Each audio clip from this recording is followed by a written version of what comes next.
আসসালামু আলাইকুম।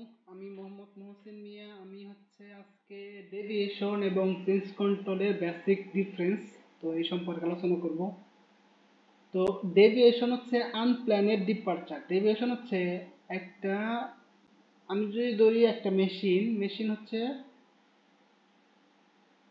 মানে হঠাৎ নষ্ট হয়ে গেছে, আমি কিন্তু এটা কোনো প্ল্যান নেই, নষ্ট হয়ে গেছে বা রেঞ্জের বাইরে চলে গেছে, তাহলে এইটা হচ্ছে আমার ডেভিয়েশন। মানে রেঞ্জের বাইরে যদি চলে যায়, সেটা মেশিন হোক, ইউটিলিটি হোক, সেটা মানে ওয়েট ভেরিয়েশন হোক, যে কোনো কিছু, এভরিথিং যেটা আমাদের কি প্ল্যান করা ছিল না, তো সেটা হচ্ছে আমাদের ডেভিয়েশন। আর চেঞ্জ কন্ট্রোল হচ্ছে প্ল্যানেট এবং ডকুমেন্টেড চেঞ্জ।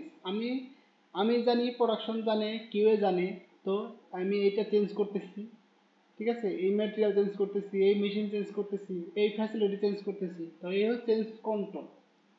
ডেভিয়েশন হচ্ছে হলো আনপ্ল্যানেট আর চেঞ্জ কন্ট্রোল হচ্ছে প্ল্যানেট, ঠিক আছে। তো ডেভিয়েশনের সময় আমাদের কি কি দরকার? ডেভিয়েশনের সময় অবশ্যই ইনভেস্টিগেশন দরকার এবং কাপা কাপা দরকার। আর চেঞ্জ কন্ট্রোলের সময় হচ্ছে হলো দরকার হচ্ছে রিস্ক অ্যানালাইসিস করতে হয় এবং অ্যাপ্রুভাল নিতে হয়, কিউএ থেকে অ্যাপ্রুভাল নিতে হয় চেঞ্জ কন্ট্রোলের জন্য।